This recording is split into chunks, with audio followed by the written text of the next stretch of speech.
Good morning children. ఈరోజు మనము 10th class ఇంగ్లీష్కు సంబంధించి 5th యూనిట్ లోపట social issues 5th unit social ఇష్యూస్లో ద స్టోరీడ్ హౌస్ 2 నుండి వొకాబులరీ పార్ట్కు సంబంధించిన రెండవ సెక్షన్ ప్రేజల్ వెర్బ్స్. వొకాబులరీ పార్ట్లో రెండవ సెక్షన్ ప్రేజల్ వెర్బ్స్ గురించి తెలుసుకుందాం. మీకు మనం టెక్స్ట్లోకి వెళ్ళే ముందు ఒక విన్నపం, మీరు నా యొక్క ఛానల్ సబ్స్క్రైబ్ చేసుకున్నట్లయితే తప్పకుండా చేసుకోండి. ఎందుకంటే చేసుకున్నట్లయితే నేను చేసిన ప్రతి వీడియో మీకు వెంటనే చేరుతుంది. తర్వాత మీ మిత్రులకు కూడా షేర్ చేయండి. చూద్దాం, మనం టెక్స్ట్లోకి వెళ్దాం. ప్రేజల్ వెర్బ్స్ అంటే ఏంది ఫస్ట్ తెలుసుకున్న తర్వాత మనము మిగతా పాయింట్కి వెళ్దాం. మనము in class 9 you have learned that the phrasal verb. 9th క్లాస్లో మీరు ప్రేజల్ వెర్బ్స్ గురించి ఆల్రెడీ నేర్చుకున్నారు. మరొకసారి చూద్దాం. ఇక్కడ ప్రేజల్ వెర్బ్ అంటే ఏంది అనేది ఇక్కడ చూద్దాం. Phrasal verb is a verb followed by a preposition or an adverbial particle. ఏది ప్రేజల్ వెర్బ్ అనేది వెర్బు ఎప్పుడైతే ప్రిపోజిషన్తో కానీ అడ్వర్బియల్ పార్టికల్తో కానీ ఫాలో అయినట్లయితే, అంటే వెర్బుతో పాటు ప్రిపోజిషన్ అనేది వచ్చినట్లయితే దాన్ని మనం ప్రేజల్ వెర్బ్ అని అంటాం. అయితే ఆ ప్రేజల్ వెర్బ్ అనేది the phrasal verb gives us a single independent unit of meaning. ఆ యొక్క మొత్తం ప్రేజల్ వెర్బ్తో పాటు మనకు ప్రిపోజిషన్ అనేది వస్తుంది కదా, లేదా అడ్వర్బియల్ పార్టికల్ వస్తుంది కదా. వచ్చిన విడివిడి మీనింగ్ అనేది ఇవ్వకుండా సింగిల్ మీనింగ్ అనేది ఇస్తుంది. దాని విడివిడి మీనింగ్కు సింగిల్ మీనింగ్కు మనకు డిఫరెన్స్ అనేది కనబడుతుంది. అప్పుడు మనం ఆ యొక్క విడివిడి అర్థం చేసుకుంటే అది తప్పుగా అర్థం చేసుకున్నట్లు అవుతుంది. దాన్ని ఆ యొక్క యూనిట్గానే అర్థం చేసుకోవాలి, అంటే సింగిల్గానే అర్థం చేసుకోవాలి. ఏది వెర్బుతో పాటు ప్రిపోజిషన్ కనుక వచ్చి లేదా అడ్వర్బియల్ పార్టికల్ వచ్చినట్లయితే దాన్ని మనం ఏమంటాం, ప్రేజల్ వెర్బ్ అని అంటాం. అంటే verb plus preposition, verb plus particle అనేది అడ్వర్బియల్ పార్టికల్ అనేది ఉంటుంది. అట్లాంటి దాన్ని మనం ప్రేజల్ వెర్బ్స్ అని అంటాము. ఆ యొక్క మీనింగ్ మాత్రము ఇండివిజువల్ వర్డ్స్ మీనింగ్కు ఉండదు, యూనిట్గా సపరేట్ మీనింగ్ అనేది ఉంటుంది. అది బాగా గుర్తుపెట్టుకోవాలి. Okay, right. ఇక్కడ మనము కొన్ని ఎగ్జాంపుల్స్ చూద్దాం. Here are a few examples. Give out. ఏంది గివ్ అవుట్? గివ్ అవుట్ అంటే మీనింగ్ ఏంది? కమ్ టు ఎన్ ఎండ్, పూర్తి అవడము. To be completely used up, పూర్తిగా వినియోగించడము, పూర్తి అయిపోవడము అనేది మనకు గివ్ అవుట్ అనే దానికి మీనింగ్.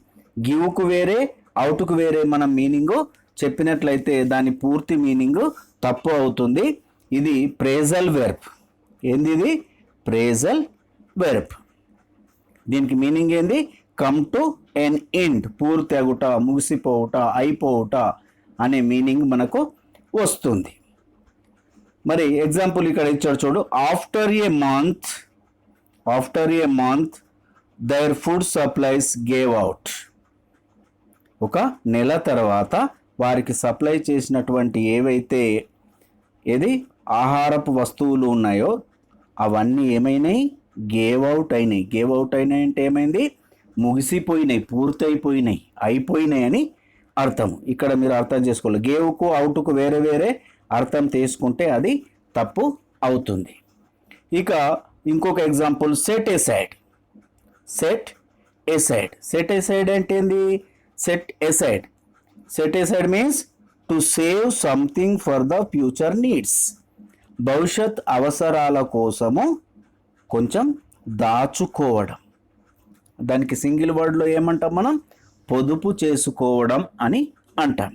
భవిష్యత్ అవసరాల కోసం దాచుకోవడాన్ని ఏమంటాం మనం? వన్ వర్డ్లో పొదుపు చేసుకోవడం. చూడండి, she said aside money for her future needs. ఆమె యొక్క భవిష్యత్ అవసరాల కోసము కొంత డబ్బును సెట్ ఎసైడ్ చేసింది. సెట్ ఎసైడ్ చేసింది అంటే ఏమన్నట్టు? ఇక్కడ పొదుపు చేసింది అని అర్థము. ఈ విధంగా మనకు ప్రేజల్ వెర్బ్స్ అనేటివి వాటి విడివిడి పదాల మీనింగ్ కంటే అది ఇండిపెండెంట్ మీనింగ్ అనేది ఇస్తుంది. అంటే మొత్తం కలిపి ప్రత్యేకమైన అర్థాన్ని ఇస్తుంది. అది మనం బాగా గుర్తుపెట్టుకోవాలి. అయితే ఇక్కడ మనకు 2 రకాల ప్రేజల్ వెర్బ్స్ ఉన్నాయి. ఇన్సెపరేబుల్ ప్రేజల్ వెర్బ్స్, సెపరేబుల్ ప్రేజల్ వెర్బ్స్. మరి ఈ ఇన్సెపరేబుల్ ప్రేజల్ వెర్బ్స్ అంటే ఏంది, సెపరేబుల్ ప్రేజల్ వెర్బ్స్ అంటే ఏందో ఇప్పుడు తెలుసుకుందాం. Inseparable phrasal verbs as in sentence the lexical part of the phrasal verb cannot be separated from the preposition that accompanies it. చూడండి, ఇక్కడ ఇన్సెపరేబుల్ ప్రేజల్ వెర్బ్స్ అంటే ఏంది, ఏదైనా ప్రేజల్ వెర్బ్కు దాని తర్వాత వచ్చే కాంబినేషన్ ప్రెపోజిషన్ ఏదైతే ఉంటుందో దాన్ని దూరం చేసి విడివిడిగా సెంటెన్స్లో అక్కడొకటి ఇక్కడొకటి రాయడానికి వీలు లేదు. అవి సెపరేట్ చేయడానికి కెనాట్ బి సెపరేటెడ్. అవి ఎప్పుడు వచ్చినా టేక్స్ ఆఫ్టర్ అంటే టేక్స్ ఆఫ్టర్ అనే వస్తుంది అంతే. ఇక్కడ టేక్స్ వచ్చి టేక్స్ హర్ ఆఫ్టర్ మదర్ అని రాదు. అంటే వాటిని మనం సెపరేట్ చేయలేము. కాబట్టి ఈ విధంగా తప్పకుండా అది ప్రెపోజిషన్తో కలిసి కనుక వెర్బ్ వచ్చినట్లయితే అటువంటి వాటిని ఇన్సెపరేబుల్ ప్రేజల్ వెర్బ్స్ అని అంటారు. ఇక్కడ మీకు అర్థం కాకుంటే నెక్స్ట్ సెపరేబుల్ చెప్పినప్పుడు మీకు తెలిసిపోతుంది. అంటే టేక్స్ ఆఫ్టర్ను సెంటెన్స్లో డివైడ్ చేసి రాయడానికి వీలు లేనట్లయితే దాన్ని ఇన్సెపరేబుల్ ప్రేజల్ వెర్బ్స్ అని అంటారు. మరి ఎలా డివైడ్ చేసి రాస్తారు, ఇప్పుడు సెపరేబుల్ ప్రేజల్ వెర్బ్స్లో తెలుసుకుందాం. అది separable phrasal verbs, the object may come after the lexical part of the phrasal verb or it may come after the phrasal verb. ఎలా అయినా రావచ్చు, డివైడ్ చేసి రాయవచ్చు. ఎట్లా చూద్దాం. ఇక్కడ మనకు అండర్లైన్ వర్డ్ ఏముంది, ఇక్కడ బ్రాట్ అప్ ఉంది. ఏముంది, బ్రాట్ అప్. ఇక్కడ మనము టేక్స్ ఆఫ్టర్ అని కలిపే రాసేసినాం, విడదీయలేదు, మధ్యలో వేరే పదాన్ని మనం చేర్చలేదు. కానీ ఇక్కడ చేర్చారు. అది మనం బాగా వీటిని మనం ఇలాంటి ప్రేజల్ వెర్బ్స్ని ఏది ఇన్సెపరేబుల్ ప్రేజల్ వెర్బ్స్ని మనం ఈజీగా గుర్తుపట్టవచ్చు.